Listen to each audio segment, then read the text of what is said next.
Nos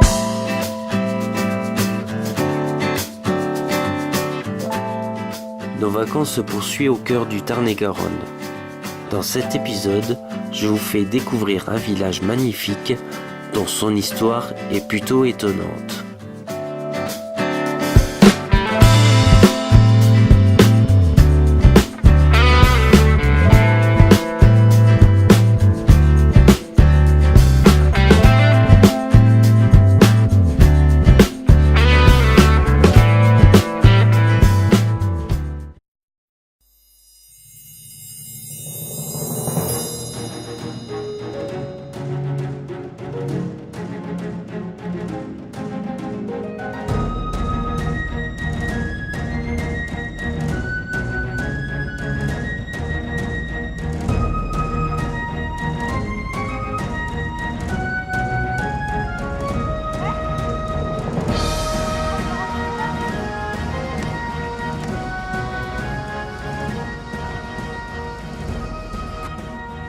Faire un rappel historique pour essayer d'expliquer le pourquoi des châteaux de Bruniquel. Alors on attribue à la reine mérovingienne Brunehaut la fondation du château de Bruniquel à partir d'un village déjà existant à l'époque gauloise et gallo-romaine. Alors pourquoi construire un château à Bruniquel? D'abord, il y a un intérêt stratégique qui est évident. Vous avez peut-être passé par en bas, vous avez vu le promontoire que c'est. Ici, le point de vue, vous avez les gorges de l'Aveyron qui commencent à partir de Bruniquel, peut-être que vous connaissez. Donc ces gorges de l'Aveyron, au Moyen-Âge, débouchaient sur le comté de l'Albigeois, donc c'était stratégiquement, il était évident qu'il fallait placer un poste de vue ici afin de contrôler la vallée et les allées et venues de troupes, de marchands, ce genre de choses.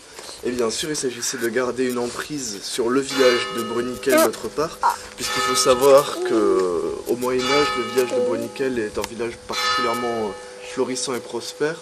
Pour vous donner une petite idée, aujourd'hui on doit être à environ 500-600 habitants, quelque chose comme ça. À l'époque, on en était entre 2000 et 2500 quand même.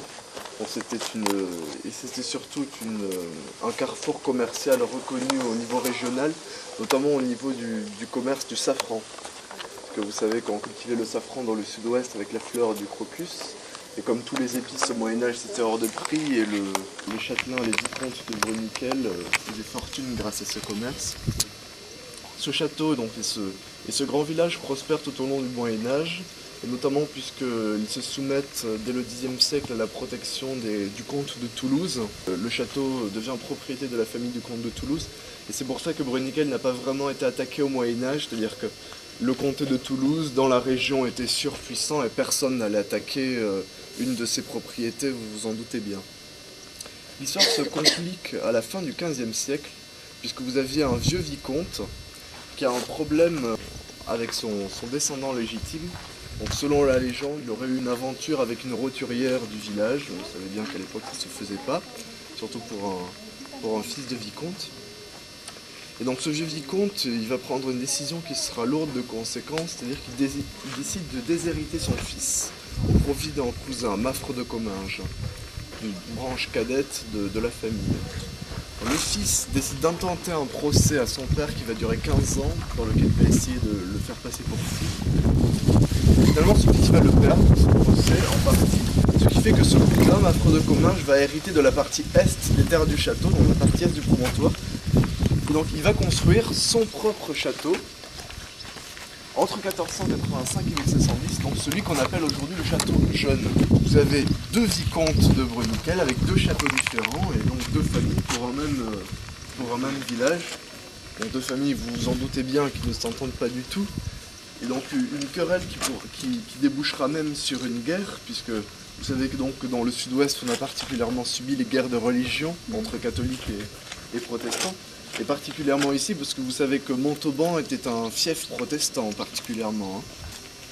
Et donc après la révocation de l'édit de Nantes, et donc après l'explosion des guerres de religion, le château jeune se déclare protestant afin de rallier à sa cause le village qui était majoritairement protestant comme la plupart des gens d'ici, tandis que le château vieux, lui, était resté catholique. Ce qui fait que donc à la fin du XVIIe, le château jeune s'allie avec le village et va attaquer le château vieux.